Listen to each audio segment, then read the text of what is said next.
Hello बच्चों, कैसे हैं आप सब? हालचाल सब बढ़िया। तो पिछली मोल की क्लास में हमने जाना था कि मोल क्या है, हम मोल क्यों पढ़ रहे हैं, एक मोल में कितने पार्टिकल्स होते हैं, कण होते हैं, और हमने ये भी पता किया था कि आखिर वो पार्टिकल्स जो हैं वो कैसे पता चले। आज की क्लास में हम जानेंगे कि अगर हमें मौका दिया जाए करोड़पति, अरबपति, लखपति या फिर मूलपति बनने का, तो हम क्या बनना चाहेंगे। उसके बाद हम मोल के सभी फार्मूलाज को जानेंगे और एक ट्रिक जानेंगे जिससे हम बड़ी आसानी से मोल के सभी फार्मूलाज को क्या कर सके, बना सकें, और कभी भी हमको फ्यूचर में मोल और मोल के फार्मूला से रिलेटेड कोई प्रॉब्लम ना हो, और कुछ क्वेश्चंस भी लगाएंगे। तो क्या आप इतना सब करने के लिए तैयार हैं? तो अपना कॉपी पेन लेकर बैठ जाइए और साथ में नोट्स बनाइए। तो आपका स्वागत है हमारे YouTube channel mystery of chemistry and math में। चलिए शुरू करते हैं। क्लास की शुरुआत हम अपने पहले ही क्वेश्चन से करते हैं कि यदि हमें 1 मोल या फिर अवोगाद्रो संख्या जितने रुपए 10 लाख रुपए प्रति सेकेंड, सोचिए 10 लाख रुपए प्रति सेकंड की दर से खर्च करने में, सोचिए इतना रुपए 1 सेकंड में खर्च करने का मौका मिले तो क्या करेंगे। चलिए आगे बढ़ते हैं। करने में कितने वर्ष लगेंगे, सोच के देखिए पहले कितने लगेंगे। नॉर्मली काउंट कर सकते हैं? बताइए, वीडियो को पॉज करके सोचिए।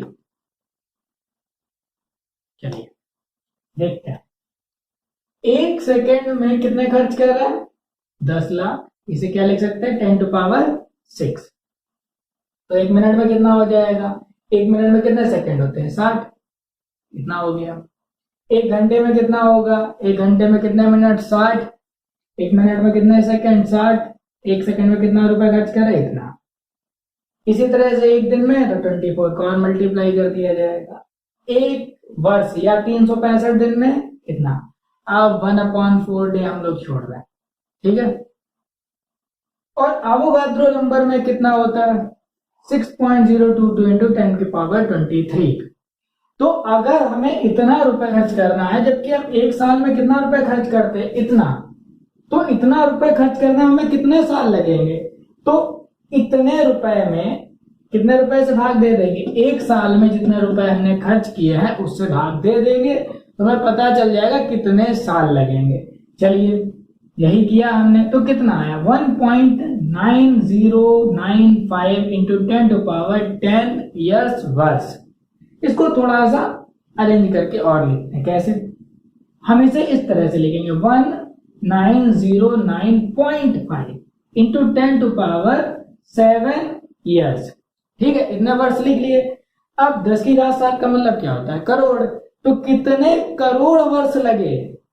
1909.5 करोड़ वर्ष लगे। ठीक है, 1909 आप समझ लीजिए कितने साल लगे। यहां पर करोड़ों में संख्या जा रही है, और कितने करोड़? 1909.5 करोड़ वर्ष लगे। ठीक है, तो अगर भगवान आपको मौका दे बनने का तो क्या बनना चाहेंगे? जाहिर सी बात है, मूलपति बनना चाहेंगे। करोड़पति, लखपति, अरबपति सब साइड में, हम क्या है? मूलपति। ठीक है, तो ये क्वेश्चन सिर्फ इसलिए आपको बताया ताकि आप 1 मोल की वैल्यू समझे कि 1 मोल में कितने कण होंगे। अब आप सोचिए, जब हम 10 लाख रुपए पर सेकेंड की रेट से खर्च कर रहे हैं तो कितना टाइम लग रहा है इतने रुपए खर्च करने में? 1909.5 करोड़ वर्ष लग रहे हैं। ठीक है ना। तो अब 1 मोल की वैल्यू समझ चुके हैं कि 1 मोल आखिर कितना होता है। ठीक है, अब हम मोल के फार्मूलाज को समझेंगे और उन फार्मूलाज को एक ट्रिक से बड़ी ही आसानी से हम क्या करेंगे? समझेंगे, बनाना सीखेंगे। चलिए जानते हैं क्या है वो ट्रिक। फॉर्मूला टू कैलकुलेट मोल। मोल की गणना करने के लिए सूत्र। अब आप सोच रहे होंगे सूत्र तो लिखा नहीं, बाकी बहुत कुछ लिखा है। तो देखिए यहाँ पर हमें दो बातें याद रखनी है। मोल बनाना है या फिर ये कहें मोल की तरफ जाना है तो भाग कर देंगे, डिवाइड कर देंगे, और मोल से वापस आना है तो गुणा कर देंगे। ठीक है, और ऐसा करते करते हम एक फार्मूला बना लेंगे। आपको मोल टी याद रखनी है, ये क्या है टी, या फिर कह सकते हैं मोल का तिराहा याद रखना है। और अगर आपको ये याद रहेगा तो इस बात की गारंटी है कि आप कभी भी मोल के फार्मूलाज और मोल के क्वेश्चंस में कंफ्यूज नहीं हो, फटाक से आप आंसर निकाल सकते हैं और ये जान सकते हैं कि कौन कौन से फार्मूलाज लगेंगे। तो चलिए एक एक करके मोल के फार्मूलाज बनाते हैं। देखिए, अगर हमें पदार्थ का द्रव्यमान ग्राम में दिया है, मास ऑफ सब्सटेंस इन ग्राम दिया है, और हमें क्या करना है, मोल ज्ञात करना है कि इसमें कितने मोल हैं, तो हम क्या करेंगे।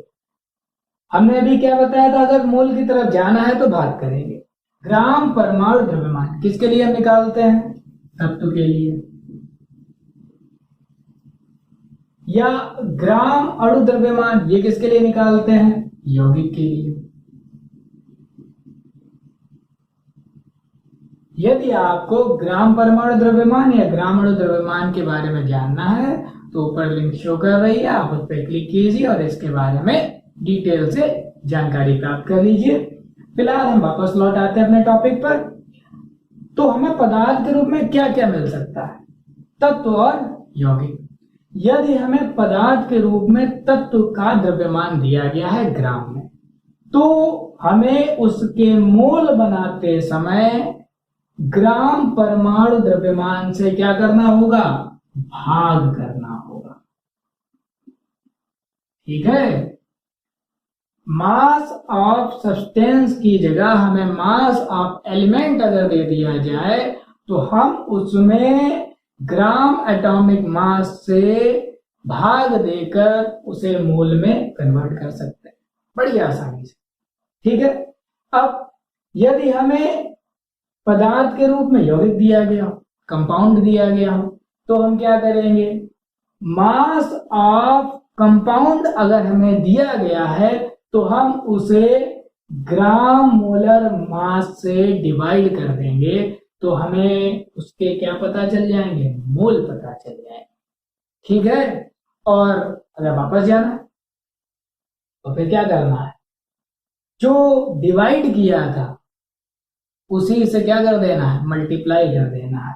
अगर हमें मोल पता है पदार्थ के और हमें पदार्थ का द्रव्यमान किसमें पता करना है, ग्राम में पता करना है, तो यदि हमें तत्व दिया गया है, एलिमेंट दिया गया है, क्या दिया गया है, एलिमेंट, एलिमेंट के हमें मोल पता है तो हम उसमें किससे मल्टीप्लाई कर देंगे, से गुणा। किससे गुणा, ग्राम परमाणु द्रव्यमान, ग्राम एटॉमिक मास से जैसे ही आप मोल में गुणा करेंगे, मल्टीप्लाई करेंगे, आपको तुरंत उस एलिमेंट की मात्रा ग्राम में पता चल जाएगी, उसका द्रव्यमान ग्राम में पता चल जाएगा। बिल्कुल यही काम आप यौगिक के साथ करेंगे, कंपाउंड के साथ करेंगे। अगर हमें कंपाउंड के मोल पता है तो हम उसमें किससे मल्टीप्लाई कर देंगे, ग्राम अणु द्रव्यमान अर्थात ग्राम मोलर मास से क्या कर देंगे, जैसे मल्टीप्लाई करेंगे तो मोल से हम वापस इधर पहुंच जाएंगे। ठीक है, तो पदार्थ के द्रव्यमान से मोल और मोल से पदार्थ का द्रव्यमान हमें जिन फार्मूला से पता चलता है वो पता चल चुके हैं। ठीक है, अब हमें यदि कणों की संख्या पता है, नंबर ऑफ पार्टिकल्स पता है, ठीक है, या फिर ये कह ले हमें मोल पता है, मोल से हमें नंबर ऑफ पार्टिकल्स बताने, कणों की संख्या बतानी है, तो हम इसमें एवोगाड्रो संख्या से यदि गुणा कर दें, मोल में यदि क्या कर दें, एवोगाड्रो संख्या से गुणा कर दें। एवोगाड्रो संख्या क्या होती है, 6.022 इंटू 10⁻23 होती है। अगर इस संख्या से हम मोल में गुणा कर देंगे तो हमें कणों की संख्या पता चल जाएगी। और यदि हमें कणों की संख्या पता है नंबर ऑफ पार्टिकल्स पता है, हमें परमाणु अणु आयन पता है, तो हम बड़ी आसानी से मोल में आ सकते हैं, उन्हें मोल में बदल सकते हैं। हमें क्या करना होगा, Na से भाग करना होगा। Na मतलब अवोगाद्रो संख्या कितनी होती है, 6.022 इंटू 10⁻23 से अगर हम कणों की संख्या में भाग दे देंगे तो हमें मोल पता चल जाएंगे, और मोल में यदि इससे गुणा कर देंगे तो हमें कणों की संख्या पता चल जाएगी। ठीक है। अब अगर आप एसटीपी पर, स्टैंडर्ड टेम्परेचर एंड प्रेशर, क्या ले रहे हैं, 1 एटीएम और 273 केल्विन ताप ले रहे हैं, तो आप जब अभी पहले क्या करना है, गैस का आयतन जो है उसे मोल में कन्वर्ट करना है, तो 22.4 से भाग देना पड़ेगा। ठीक है। कब, कंडीशन नोट कर लीजिए, एसटीपी पर जब एटीएम में दाब दिया है, हमारा दाब किसमें दिया गया, एक वायुमंडल में दिया गया है, तब हम ये कंडीशन लगाएं। ठीक है। तो 22.4 से अगर हम गैस का जो आयतन है उसमें भाग दे देंगे तो हम कहां पहुंच जाएंगे, हमें गैस के मोल पता चल जाएंगे। ठीक है। अब उल्टा, अगर हमें मोल पता है और हमें गैस का आयतन लीटर में पता करना है, कब, जब 1 एटीएम प्रेशर और 273 केल्विन क्या है हमारा टेम्परेचर, तो 22.4 से हमें क्या करना होगा, गुणा करना होगा। ठीक है।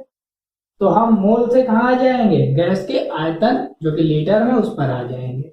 अब यदि हमारी स्टैंडर्ड टेम्परेचर और प्रेशर की कंडीशन में एक बार दिया गया, देखिए यहां पर एटीएम था और यहां पर क्या है, बार है, एक बार होगा तो हम 22.4 से भाग नहीं देंगे, किससे भाग देंगे, 22.7 से भाग देंगे। इसमें गैस का जो हमें आयतन लीटर में दिया है, और हमें तुरंत उस आयतन के बराबर क्या पता चल जाएंगे, कितने मोल हैं पता चल जाएंगे। ठीक है। इस आयतन में कितने मोल हैं हमें यहां से पता चल जाएंगे। और यदि इसी कंडीशन पर हमें मोल से क्या पता करना है, गैस का आयतन लीटर में पता करना है, तो हम 22.7 से गुणा कर देंगे। देखिए अंतर कितना है, यहां पर है 4 और यहां पर है 7। ठीक है। तो इसको बड़ा ध्यान रखिएगा। ठीक। तो अब आप मोल के सभी फार्मूलास को जान चुके हैं और आप कभी भी इनमें भटकेंगे नहीं। अब जरा यहीं से थोड़ा सा और अपना नॉलेज इंप्रूव कर लेते हैं। अगर हमें पदार्थ का द्रव्यमान दिया है, क्या दिया है, पदार्थ का द्रव्यमान ग्राम में दिया है। पदार्थ में कौन हो सकता है, तत्व यौगिक, एलिमेंट हो सकता है, या हमारा कंपाउंड हो सकता है। तो हम मोल तक तो आसानी से आ सकते हैं, लेकिन अगर हमें पदार्थ का द्रव्यमान दिया है और हमें उसमें कणों की संख्या पता करनी है, तो पहले हम किसमें आएंगे, मोल में आएंगे। कैसे आएंगे, जो कंडीशन जो हमें दिया गया है उसी के अकॉर्डिंग यहां से सिलेक्ट करेंगे और भाग देंगे, मोल में आ जाएंगे। और फिर मोल से जब हमें कणों की संख्या पता करनी है तो हम क्या करेंगे, Na से गुणा कर देंगे। तो दो फार्मूलाज लगेंगे, पहले यहां से यहां आना, फिर यहां से यहां आना। ठीक है। अब यदि हमें गैस का आयतन पता है और हमें उसे गैस के कणों की संख्या पता करनी है, तो हम पहले कहां आएंगे, यहां से यहां आएंगे। कैसे आएंगे, अगर 1 एटीएम है तो क्या करेंगे, 22.4 से भाग देंगे, मोल में कन्वर्ट करेंगे, और मोल में किससे गुणा करेंगे, Na से, अवोगाद्रो संख्या से गुणा करेंगे, और फटाक से हमें गैस के दिए गए आयतन में कणों की संख्या पता चल जाएगी। तो हम यहां से यहां आ जाएंगे। ठीक है। अब यदि हमें गैस का आयतन पता है और हमें उसका द्रव्यमान बताना है कि उसका ग्राम में द्रव्यमान कितना होगा, तो हम क्या करेंगे, मोल में जाएंगे और मोल से किधर आ जाएंगे, पदार्थ का द्रव्यमान पता कर लेंगे। तो अब आप समझ गए मोल हमारे कितने काम का है। सोच के देखिए, ये तिराहा हमको कुछ भी हासिल करने में मदद करेगा। ठीक है, तो अब बात करेंगे इनके क्वेश्चंस से। अब तो कोई प्रॉब्लम होनी नहीं है क्योंकि आपको मोल्टी समझ में आ गई होगी। अब धनाधन क्वेश्चंस को लगाना है, ठीक है। तो शुरू करते हैं क्वेश्चंस को लगाना। चलिए अब मोल के क्वेश्चंस को सॉल्व करते हैं। क्वेश्चन क्या है हमारा, निम्नलिखित की गणना कीजिए, कैलकुलेट द फॉलोइंग। किनकी गिनती करनी है, तो क्वेश्चन का पहला पार्ट क्या है, 23 ग्राम Na में मोल, कितने मोल होंगे। तो यहाँ पे क्या दिया गया, ग्राम, ग्राम मतलब द्रव्यमान। हम यहाँ पर है, हमें आना कहाँ पर है, मोल में आना है।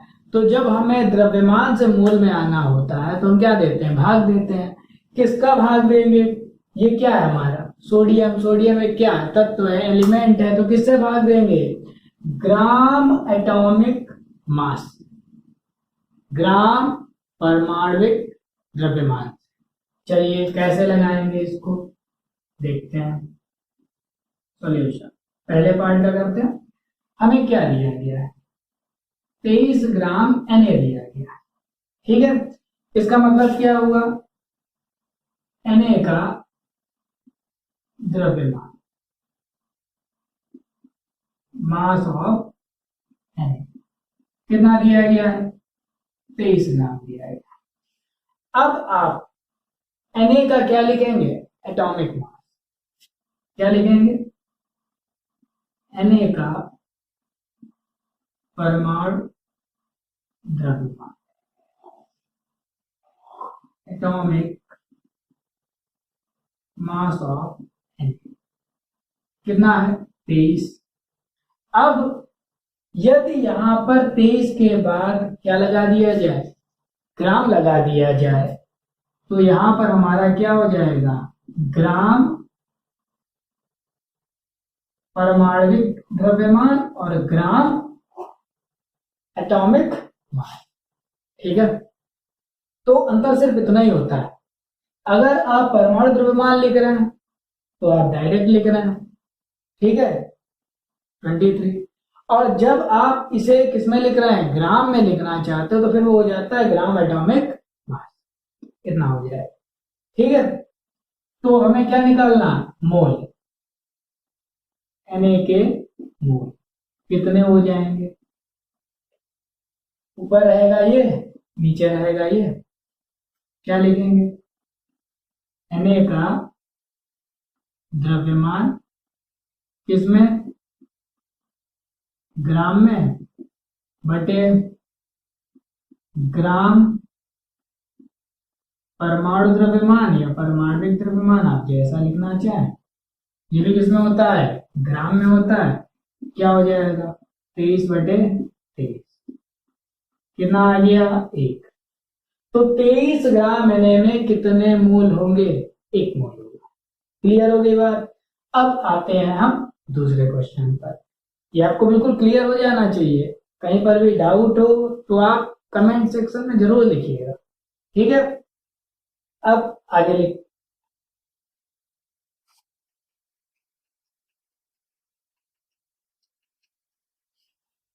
दूसरा क्या है, 2 मोल H2O, क्या दिया गया है, 2 मोल H2O, ठीक है। हमें क्या पता करना है, अणुओं की संख्या पता करनी है। फार्मूला क्या होता है, मोल बराबर क्या होता है, कणों की संख्या बटे Na की जगह हम क्या लिख लेंगे, 6.022 इंटू 10⁻23। कितने मोल दिए गए हैं, 2 मोल। कणों की संख्या कितनी है, इतनी। तो यहाँ पे लिखेंगे H2O के कण में इस बार क्या दिया गया है, अणु, अणुओं की संख्या, number of molecules of H2O कितना हो जाएगा, मोल हमारे कितना है H2O के, 2 है, 2 गुणे 6.022 गुणे 10⁻23 मल्टीप्लाई कर दीजिए 12.044 गुणे 10 की घात 23 H2O। ठीक है, देखिए कितना आसान सवाल। हमें क्या याद रखना है? मोल टी को कण से मोल पर जाना है तो क्या करना होगा? गुणा करना होगा कि भाग करना होगा? भाग करना होगा। लेकिन हमें उल्टा करना, हमें मोल से कण पे आना है। मोल दिया है, कहाँ जाना है? कण पे जाना है। कण में क्या? अणु। तो जब मोल से हम किसी की तरफ जाते हैं तो गुणा करते हैं, और जब मोल की तरफ आते हैं तो भाग करते हैं। तो हमने क्या किया? गुणा किया। किससे किया? 6.022 इंटू 10⁻23 से। चलिए अब अगले पार्ट के पास चलते हैं। अगला पार्ट क्या हमारा? क्वेश्चन का तीसरा पार्ट जो है वो है 44.8 लीटर CO2 में क्या पता करना है? मोल। गैस का आयतन दिया गया है, वॉल्यूम दिया है, कहा जाना है? मोल में। क्या करना होगा?